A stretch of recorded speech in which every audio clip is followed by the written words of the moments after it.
어제가 성탄절이지만 마리아의 신앙을 이어서 요셉의 신앙을 함께 살펴보려고 하겠습니다. 마리아의 역할은 굉장히 중요했죠. 예수님의 생모로서의 그 역할. 그래서 오죽했으면 천주교가 그 마리아의 그 존재를 성모라고 해서 떠받들고 있을 정도로. 마리아의 역할이 소중했다면 역시 요셉의 신앙도 결코 작지 않다, 이렇게 말할 수 있습니다. 예수님은 마리아의 몸을 빌려서 인간이 되셨습니다. 마리아가 예수님을 임신하고 또 나중에 잉태하기까지 요셉도 그 옆에 자리를 잡고 있었고요. 그만큼 요셉도 역할을 했다는 것이죠. 하나님은 4000년이라고 하는 긴 역사적 시간 속에서 구원의 정점인 예수님을 땅에 보냈을 때에 마리아를 준비시켜서 사용하신, 마리아만 준비시켜서 사용하신 것은 아니었어요. 누가복음 1장 27절에 보면 하나님이 보낸 그 가브리엘 천사가 마리아를 찾아가서 그를 이렇게 소개합니다. 다윗의 자손 요셉이라 하는 사람과 약혼한 처녀에게 이르니 그 처녀의 이름은 마리아라. 갈릴리 나사렛 살고 있는 처녀 마리아 이렇게 소개된 게 아니고, 마리아를 소개할 때 누가 등장하냐면 다윗의 자손 그리고 마리아와 정혼한 요셉, 요셉이 소개되어 있는.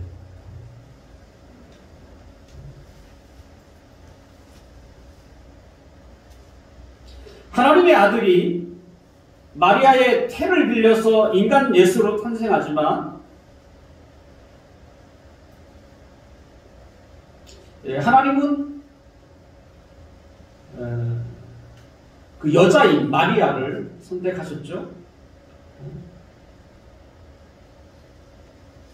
그런데 그 여자가 이미 요셉이라는 사람과 약혼을 한, 정혼한 여자라는 거예요.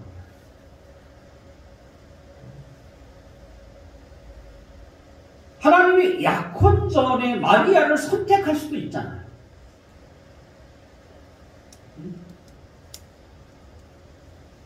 근데 그렇게 하지 아니하시고 요셉과 약혼한 마리아를 선택하셨다는 거예요.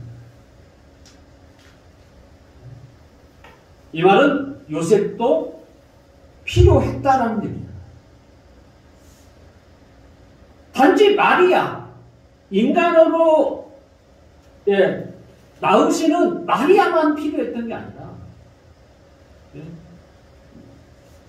요셉도 필요했다. 그렇다면 요셉이 도대체 어떤 사람이기에 하나님이 그를 부르셨는가? 그래서 요셉의 신앙을 함께 생각해 보면서 내가 어떤 사람이 되어야 하는가를 함께 다짐하고 기도했으면 좋겠습니다. 본문에서 요셉을 어떻게 소개합니까? 18절에 있습니다. 18절 함께 읽어볼까요? 시작. 예수 그리스도의 나심은 이러하니라. 그의 어머니 마리아가 요셉과 약혼하고 동거하기 전에 성령으로 잉태된 것이 나타났더니, 이렇게 되어 있습니다. 이 구절에 보면 요셉이 마리아와 약혼하였지만 동거하기 전이다, 이런 설명이 나와요. 당시 이스라엘의 약혼과 그리고 우리나라의 약혼은 그 성격에 있어서 좀 다릅니다. 우리나라에서 하고 있는 이 약혼, 결혼하기 전이죠. 그 약혼식을 통해서 서로가 결혼할 대상이라는 것을 알리는 것이죠. 그리고 결혼식이 되기 전까지 준비하고, 마음의 준비뿐만 아니라 서로 가족들끼리 준비할 부분. 그러면서 거기에는 어떤 것이 이렇게 전제되어 있습니까? 다른 사람을 마음에 두지 말라. 이런 것도 거기에 있지 않았겠습니까? 결혼식 전에 이제 당신은 나의 짝이기 때문에 다른 사람 눈 돌리지 말고 결혼식을 준비하라. 이런 의미도 거기에 있을 것이다 생각이 듭니다. 지금이야 약혼을 하지 않는 분위기입니다. 혹 약혼했다고 해서 그럼 반드시 결혼해야 하는가? 그것도 아닌 것 같아요. 대부분은 약혼하면 그 두 사람이 결혼했던 게 일반적인데, 그런데 100% 그랬느냐? 꼭 그렇지는 않아요. 약혼했을지라도 달라지는 거죠. 아니면 제대로 보았는지 깊이 생각하는 중에, 아니면 이렇게 문제가 발생을 해서 헤어지는 경우도 있다는 것입니다. 그러나 이스라엘에서 이 약혼, 때로는 정혼이라고 표현한 이것은요, 결혼과 같은 효력을 가지고 있습니다. 그러니까 이스라엘 사람들이 서로 사귀었던 남자와 여자가 이 약혼식을 할 때에는 그것은 하나님 앞에 신성한 계약으로서의 약혼이라는 거예요. 그러니까 하나님이 보는 자리, 그럼 그게 뭡니까? 결혼인 거죠. 결혼에서 가장 중요한 게 뭡니까? 하나님이 인정하는 자리잖아요. 하나님 앞에서 계약을 맺는 자리잖아요. 신랑 누구누구는 신부 누구누구는 이렇게 해서 서약하십니까? 누구 앞에? 보이는 사람 앞에가 동의지. 사람도 있지만 누가? 하나님 앞에 하는 것이죠. 그런데 왜 약혼을 했는데 왜 결혼식이 하지 못했는가? 여기는 그럴 만한 이유들이 있었죠. 이스라엘 사람들은 결혼을 할 때는 지천금을 마련을 해야 했어요. 한마디로 그 부인이 되는 쪽에 지천금을 마련. 그래서 약혼식을 한 이후에 그 지천금을 마련합니다. 그래서 그 예물이 다 준비가 되면 그 예물을 가지고 일명 처가가 되는 거죠. 그 집에 가는 거예요.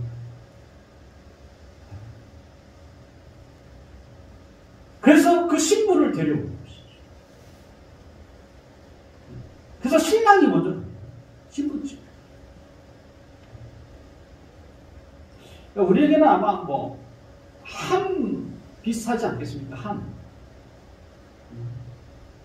근데 우리는 이미 결혼식을 하기 전에 함을 지고 가는 일이라면, 여기는 엄연하게 얘기하면 이미 사실은 정식 부부인 거죠. 단지 이런 절차가 아직 미흡해서 준비가 안 돼서 나중에 되는 것이죠. 그래서 오늘 보면 19절에도 요셉을 뭐라고 표현하냐면 그의 남편 요셉이라고 표현해요. 또 마리아를 뭐라고 표현하냐면 내 아내라고 이미 표현해요. 우리가 보면 결혼식을 하지 않았는데도 불구하고, 왜냐하면 그 정혼과 혼인이 이미 결혼과 똑같은 하나님 앞에 신성한 계약으로 맺어졌기 때문에 결국 요셉과 마리아는 부부입니다.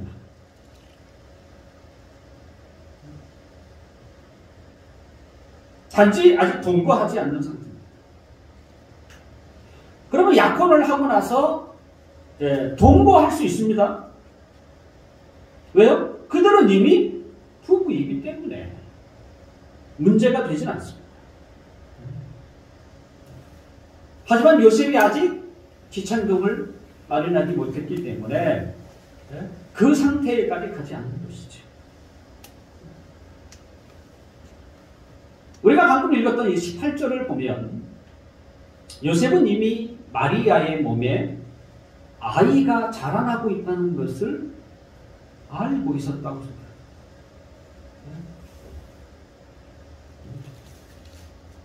요셉과 약혼하고 동거하기 전에 성령으로 잉태된 것이 나타났다. 마리아에게 이미, 이 말은 다르게 하면 이미 배가 부르기 시작했다 이런 거죠.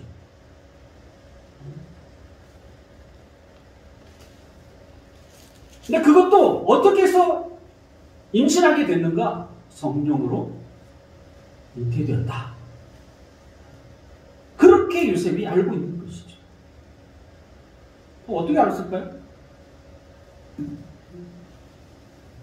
마리아의 배가 점점 불러오는 것을 보고 알았을까요? 그것은 아닐 것입니다. 왜냐하면 그러니까 그 처녀가 그죠? 배가 불러온다고 해서 그것이 다 성령으로 잉태되는 게 아니기 때문에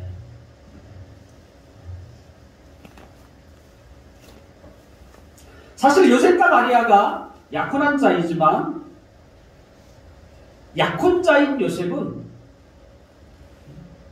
마리아와 동침하지 않았습니다.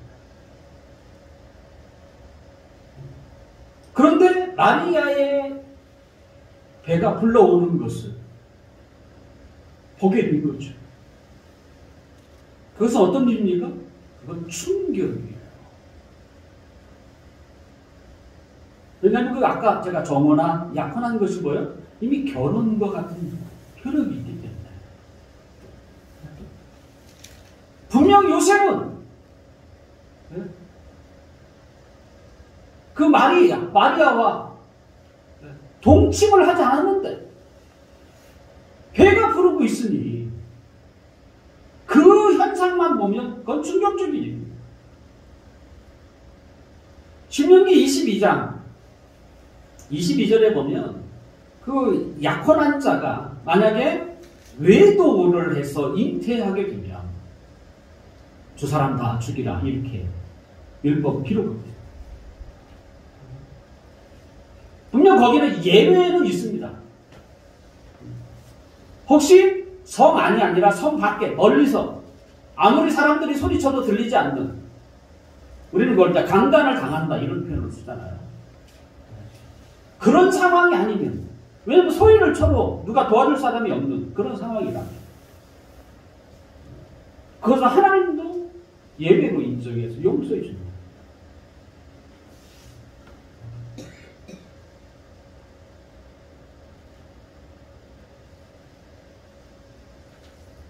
그러므로 처녀가 그죠? 더군다나 그 약혼한 여자가 배가 불러오는 일은 굉장히 위험한 일이에요.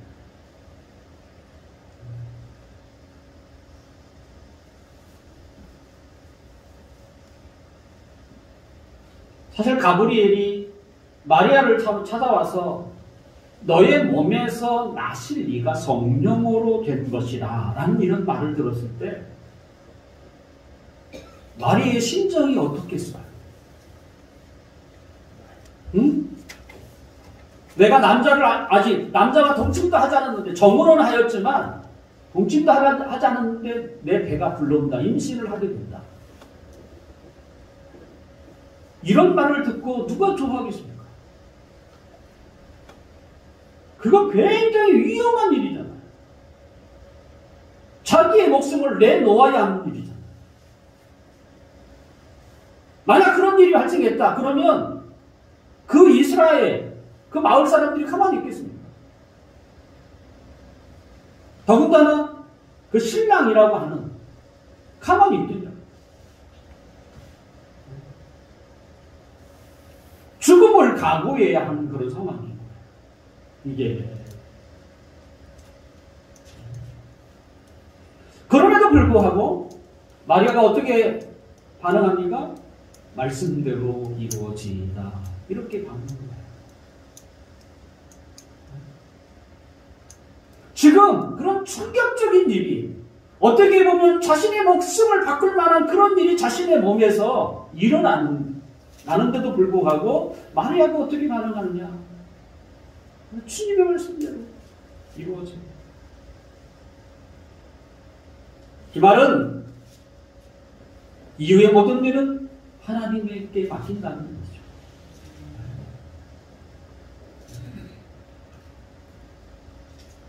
마리아는 그것을 믿을 만한 믿음을 가지고 있었던 거예요. 두려워서 벌벌 떤 게 아니라 혹시 사람들이 나에게 돌을 던지지 않을까? 그런 염려도 걱정하고 있었던 게 아니라 이와 같은 모든 상황도 하나님이 시작하신 분이 하나님이라면 모든 과정도 하나님이 해주시겠다고 하는 이 믿음을 가지고 있었던 여인입니다.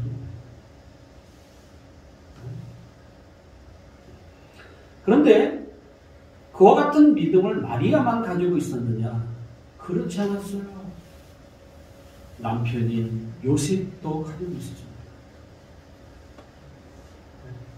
왜요? 오늘 18절 자기와 정혼한 마리아가 임신을 했는데 그 임신이 누구로부터? 성령으로 난 것이라는 것을 요셉이 알고 있었습니다.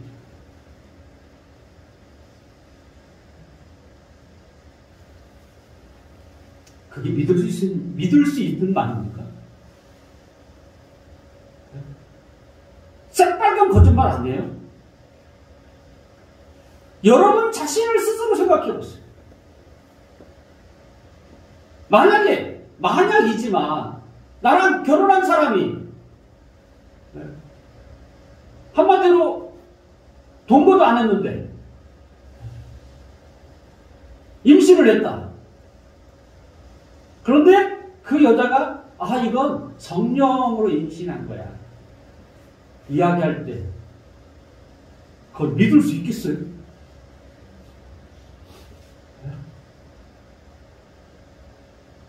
일명 뚜껑 열리는 줄 아닙니까? 그걸 어떻게 믿습니까?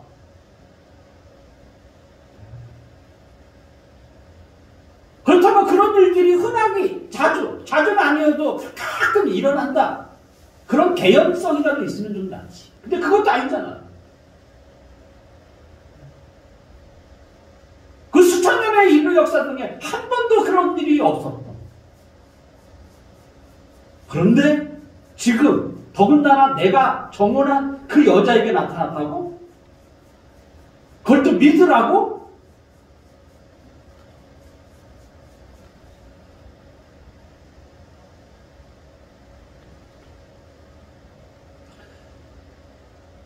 만약 요셉이 그것을 믿지 않았다면 어떤 일이 일어났겠습니까? 이미 달라진 일이죠. 그 다음에 요셉 마음 속에 정숙한 여인인 줄 알았더니 마리아의 목숨도 결코 안전하지 않다.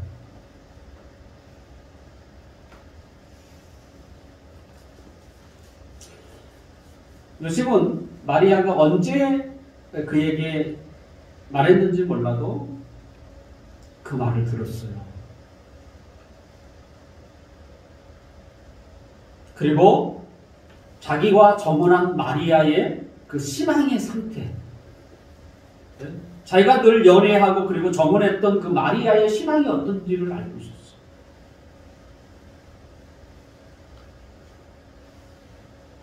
그러니까 그 여인을 믿은 거죠. 믿을 만한 충분한 근거도 있었고, 그리고 마리아는 자신의 몸에 성령으로 임신하는 일이 일어난다. 하나님의 크신 역사가 내 몸에서 나타난다. 이것을 이야기했겠죠.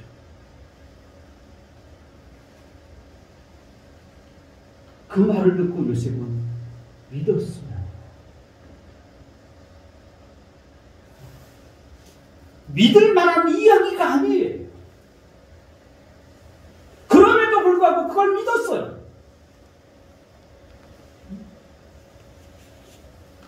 그러면 아무 문제가 없어요.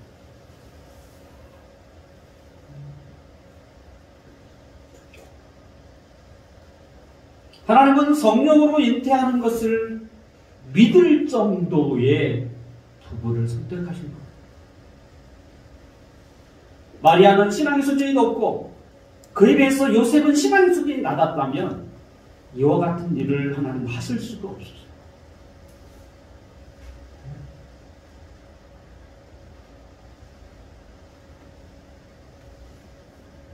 하지만 믿을 만한 그 신앙의 수준을 가졌기에 그리고 하나님이 그렇게 준비하셨기 때문에 그 부부를 선택하신 거예요. 그들이 바로 마리아요 요셉이었던 것입니다.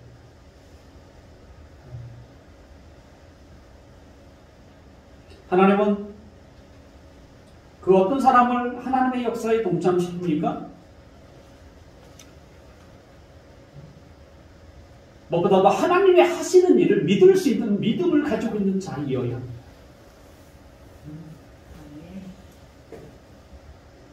혹 그것이 우리의 이성의 잣대로 우리의 이성을 초월하는 것이라고 할지라도 하나님이 하시면 하실 수 있다라고 하는 그 믿음을 가지고 있는 사람에게 하나님은 글을 쓰시는 거예요.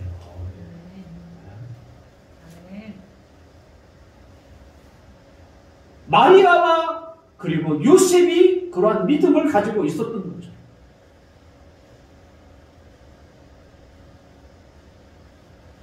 그게 기독교에서 이야기하는 그 깊은 믿음, 성숙한 믿음, 큰 믿음이라고 하죠. 단지 이게 한 번으로 끝난다 그러지 않잖아요. 요한복음 2장에 보면 가나 혼인잔치의 사건이 소개되어 있습니다. 포도주가 떨어졌다는 것입니다. 가장 중요하다고 여겨지는. 그때 마리아가 시종드는 종들에게 뭐라고 합니까? 혹시 예수님이 무슨 말씀을 하시든지 그대로 하라. 이런 얘기를 해요. 그 말은 너의 상식을 뛰어넘는 말. 혹시 그런 이야기를 하실 때에도 그냥 우리들은 순종하라. 마리아는 하나님의 말씀이 얼마나 위대한 줄 알았어요. 주님의 말씀이 불가능한 것이 없는 것을 알았어요. 그래서 물로 포도주를 만든 이 놀라운 광명을 보여준 것이죠. 근데 마리아만 그런 건 그렇지 않죠. 요셉도 마찬가지죠. 그들은 하나님의 역사가 얼마나 크신지를 믿고 있는 사람.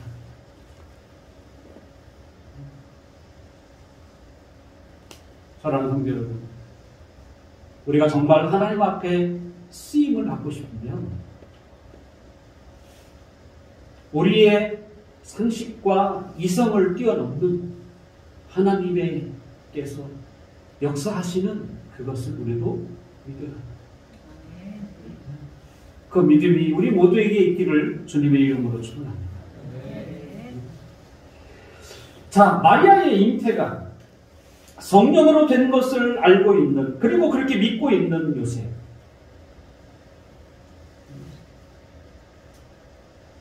그 마음, 요셉이 가지고 있는 마음은 어떠했을까?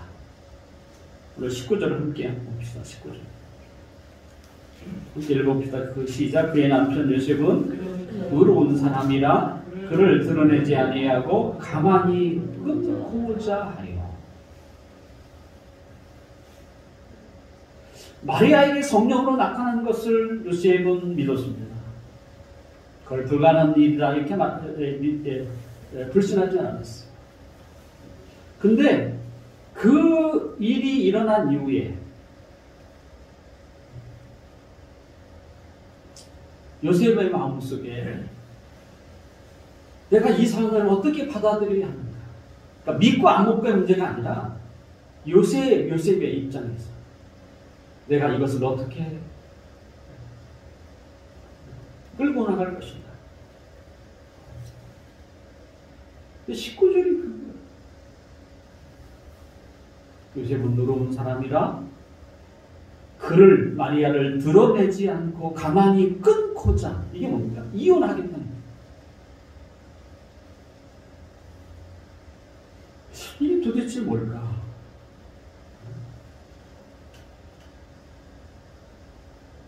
서로 앞뒤가 잘 안 맞는 것 같아요. 요셉은 어떤 사람이라고 소개하고 있습니다. 성경은 의로운 사람이라고 부릅니다. 성경에서 의로운 사람이라는 이런 특징을 얻는 것은 굉장히 드문 일입니다. 전혀 어쩌던 것이 아니죠. 의로운 사람이라면 훌륭한 인격을 가진 사람을 지칭할 때 성경은 이 표현을 써요.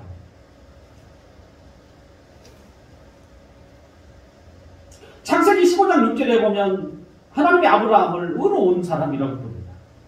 의인이라고 부르는 거죠. 또 창세기 6장 9절에 보면 노아를 의인이라고 부릅니다. 하나님이. 뿐만 아니라 욥도 의인의 반열에 들어갈 수 있는 사람이에요. 아무 흠이 없었다라고 하나님이 자랑할 만큼.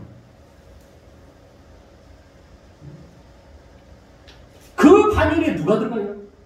요셉이 들어가요. 그는 의로운 사람입니다.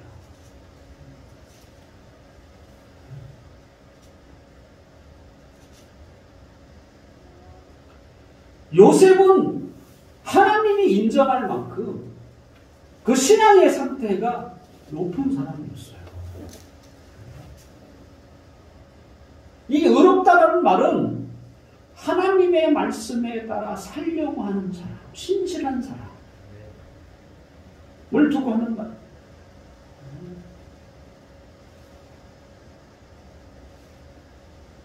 그 정도 됐기 때문에 하나님이 마리아와 더불어 하나님의 중요한 그 역사에 그들을 사용하시는 것이죠.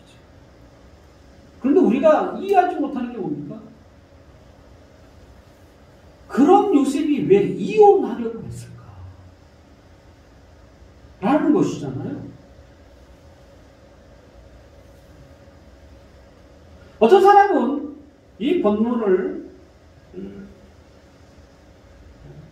잘못 오해하는 사람도 있어요. 그러니까 요셉이 조금 너무 인간적으로 해석을 하는 것인데 너무 속상했다는 거야. 내 자식이 아닙니까?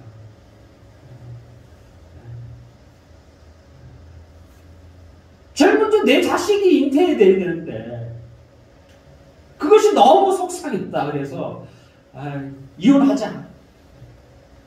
이렇게 생각을 했다. 근데 그건 너무 인간적인 접근이라고 생각할 수 있어요. 요셉은 의로운 사람입니다. 또 그는 하나님의 크신 역사가 얼마나 대단한지도 그걸 믿을 수 있는 사람이었어요. 그럼에도 불구하고 왜 이혼하려고 했을까? 도대체 어떤 마음에서? 그것은 그 이유는 그가 느꼈던 두려움에서 찾을 수 있는데요. 20절에 보면 이렇게 되어 있습니다. 20절. 제가 한번 읽어드릴게요. 이 일을 생각할 때에 주의 사자가 현몽하여 이르되 다윗의 자손 요셉아 내 아내 마리아 데려오기를 뭐하지 말라고요? 무서워하지 말라. 그에게 잉태된 자는 성령으로 된 것이라. 데려오기를 무서워하지 말라는 얘기예요.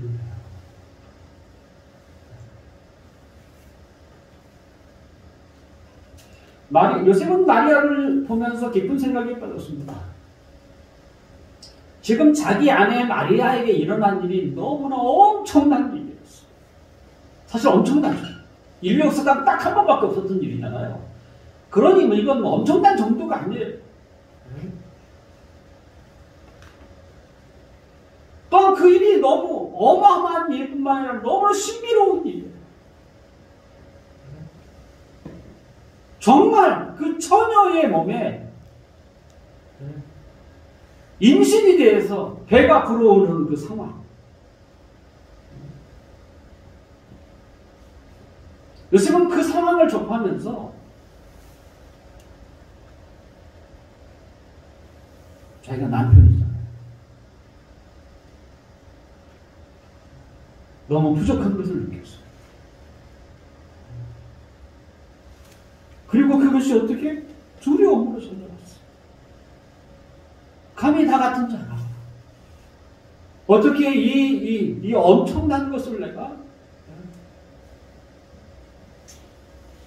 쉽게 받아들일 수 있는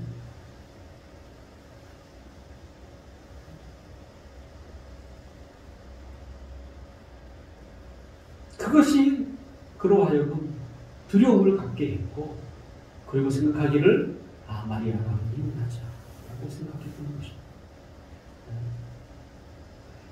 그러니까 하나님을 경외하는 자답게 마리아가 처음 가브리엘의 말을 듣고 그 두려워했던 것처럼 두려워하죠. 하나님의 은혜가 자기에게 그렇게 부어지는 것을 보고 자기와 자기처럼 그렇게 부족한 사람에게 이 엄청난 일이 일어나는 걸 보고 너무 두려워하죠. 그런데 요셉도 닮았어요. 자기를 볼 줄 아는 사람이었어요. 자신의 부족함을 볼 수 있는 사람. 요셉과 마리아는 경건한 사람답게 무엇이 두려운지를 너무나 잘 알고 있었습니다. 우리는 살면서 우리에게 두려움으로 다가오는 것들이 굉장히 많잖아요. 가장 무섭다고 하는 마음. 어느 날 좀 아파서 병원에 갔더니 선생님 몇 달밖에 못 삽니다. 이런 말을 들었을 때 철렁하지 않겠어요?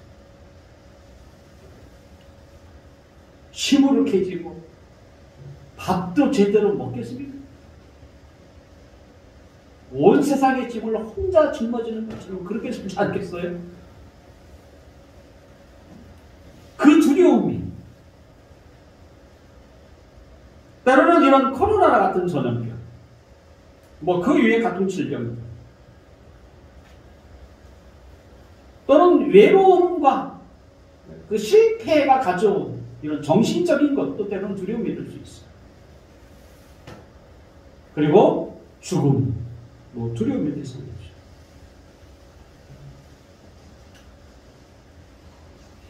그런 것들이 우리를 두렵게 할 수는 있을지 몰라도 우리가 가장 두려워할 것이 뭐냐라고 하는 것은요. 하나님 앞에 서는 거예요. 하나님 앞에 서는 것이 왜? 자기가 자신을 압니다. 자기 일을 잘 아는 사람은 그건 성숙한 사람인데요. 그런 사람은 하나님 앞에 서는 게 두려워요. 반대로 미성숙한 사람은 하나님 앞에 서는 것을 두려워하지 않아. 그걸 모르는 거죠.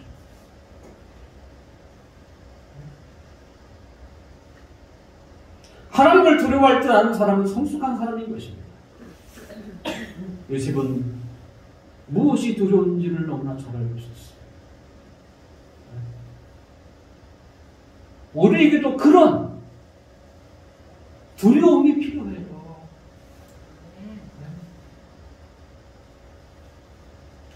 성숙한 그 신앙의 자태가 우리에게도 필요해요.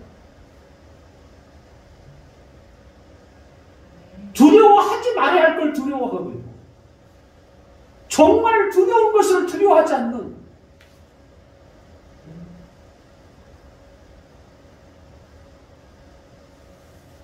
사랑하는 성도 여러분, 여러분이 두렵게 하는 게 뭡니까?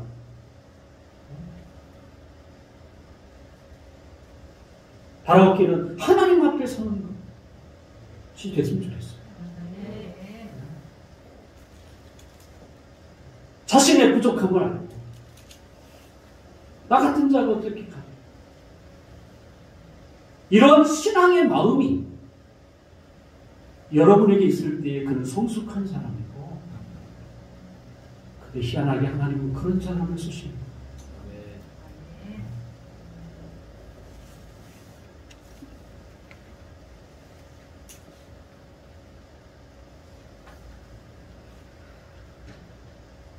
세 번째로 요셉은 꿈에 나타난 천사의 말을 분별할 수 있는 분별력을 가지고 있었습니다. 마리아는 천사가 어떻게 나타났습니까? 그 사람으로, 손님으로 나타났어요. 제가 어저께 말씀드렸죠. 근데 요셉에게는 꿈으로 하나님의 계시를 들었어요. 하나님이 요셉은 계속적으로 꿈으로 그에게 말씀하세요. 이것뿐만이 아닙니다. 베들레헴 가는 뿐만 아니라 베들레헴에서 애굽으로 피신하는 것, 애굽에서 다시 갈릴리 나사렛으로 돌아오는 것 꿈으로 이야기해요. 요셉에게. 성경에 보면 하나님은 그 자신을 나타낼 때에 꿈도 있습니다. 때로는 환상도 있습니다. 또 모세처럼 하나님의 목소리를 직접 듣기도 합니다. 근데 하나님은 자체가 목소리는 없잖아요, 사실. 근데 성경은 모세가 시내산에서 직접 하나님의 목소리를 들은 것처럼 그렇게 소개하고 있죠. 근데 이와 같은 것은요, 일반적인 방법이 아니에요.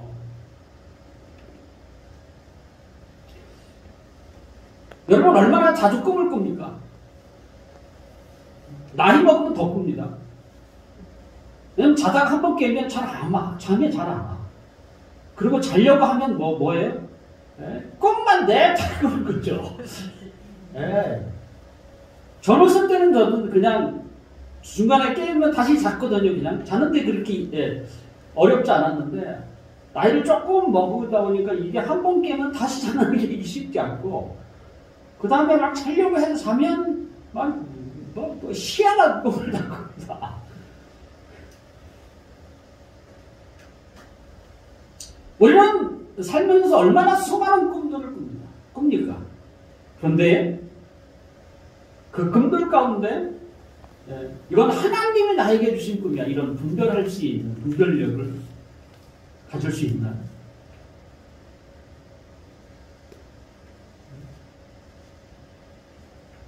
그 정도 수준이라면 굉장히 탁월합니다.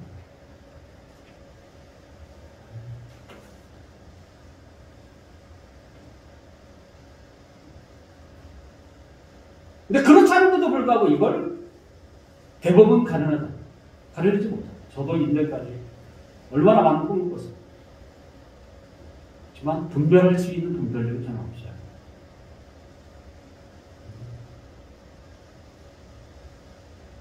그리고 그런 것은 일반적인 방법이 아니에요.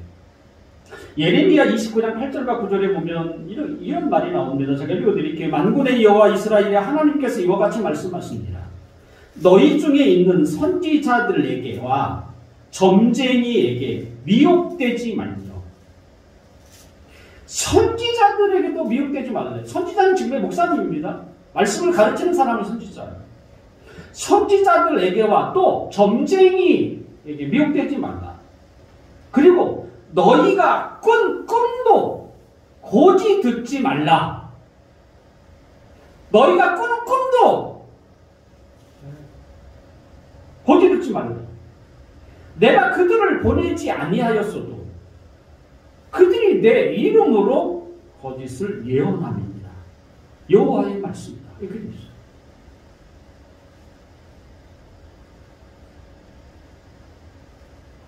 그러니까 하나님이 그렇게 알리다는데 그 사람은 그렇게 이해를 하고 있다는 거야. 또 말씀을 전하는 사람도 하나님이 주신 말씀이 아닌데 자기의 그 사상으로 이렇게 만들어 버렸다. 그런 말을 많이 듣지도 말아요. 하나님의 설교 사용하시는 방법이 뭐냐라고 하는 것은요, 그것은 내적인 조명이라고 우리가 얘기합니다. 왜냐하면 우리 안에 성령님을 주셨잖아요. 그 성령께서 우리로 하여금 이렇게 깨닫게 하십니다. 그것이 말씀을 통해서, 때로는 기도 가운데서, 때로는 환경을 통해서, 가장 확실한 것 중에 그 중에 뭐냐면 성경이에요. 왜냐하면 그건 확실하니까. 그건 다른 의미가 있을 수 없잖아요.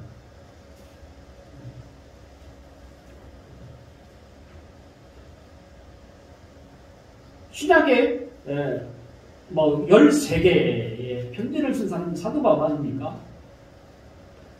그 사도 바울의 그 신약에 있는 그 말씀들을 보면 또 어떻게 그걸 기록해요? 대부분 내적 조명 안에서 쓰는 거예요.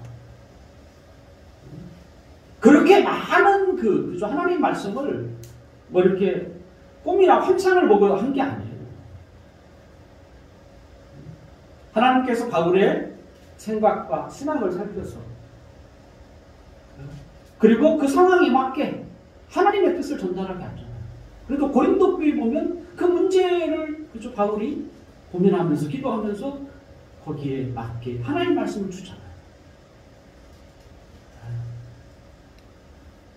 거기에 무슨 환상이나 꿈 이런 게 들어갈 여지가 없어요.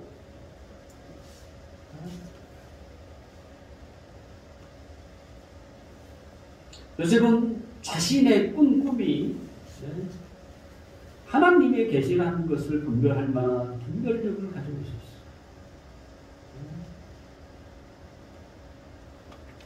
마리아가 자기에게 찾아온 손님이 그죠? 천사, 하나님이 보낸 천사하고 분별력을 가졌던 거죠. 요셉에게도 자신이 꾼 꿈이 하나님이 나에게 주신 말씀이라는 것을 분별할 수 있는 상당한 수준의 신앙을 가지고 있었던 것이죠. 지금까지 우리가 요셉의 신앙을 살펴보면 마리아가 가지고 있는 신앙의 수준과 너무나 그죠? 비슷하다는 걸 느낄 수 있어요. 그것도 수준이라는 게 아니었어요. 상당한 수준의 신앙을 가지고 있는 그런 부부였기에 하나님이 그 위대한 역사에 그들을 주인공으로 삼으신 거예요. 그들이 가지고 있는 환경은 정말 극빈 가정이었어요. 어린 양 하나 드릴 것이 없어서 산비둘기를 드릴 만큼 가장 가난한 사람이 그걸 드리는 거예요.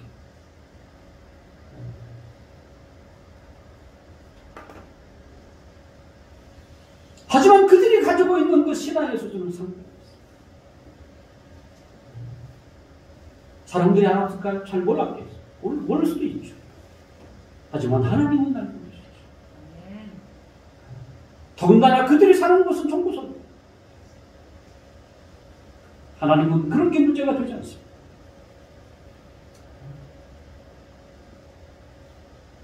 하나님의 역사하심을 믿을 수 있는 믿음이 있는가? 그리고 저들이 정말 두려워하는 게 뭔가? 나인가? 아니면 이 세상의 것들인가? 아니면 자신의 장래인가? 또한 저들에게 영적인 분별력이 있는가? 그 정도의 수준이 있는가? 하나님이 그걸 보십니다.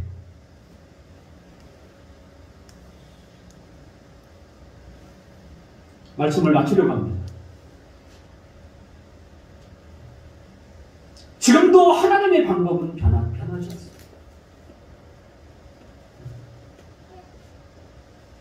하나님의 위대한 미래, 하나님의 사람들을 준비시키시고요.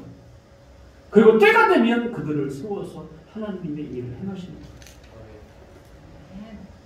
수준 낮은 사람이 아니에요. 믿음이 있어야 합니다. 영적인 분별력을 가지고 있어요. 그리고 하나님을 두려워할 줄 아는 진정한 믿음의 용기가 있어야 합니다. 혹시 당장 그와 같은 일이 없을지라도 준비하셔야죠. 한 해 한 해를 그냥 넘기면 안 돼요. 하나님의 그 시간을 우리에게 주신 것은 뭐예요? 그걸 준비하는 거죠. 그래서 그 마음을 키워가는 거죠. 그러면 언젠가 하나님 그와 같은 자를 두어서 하나님의 역사에 사용하십니다. 우리 모두가 그 하나님의 뜻에 합당하게 쓰임받는 자들이 다 되시기를 주님의 이름으로 축원합니다.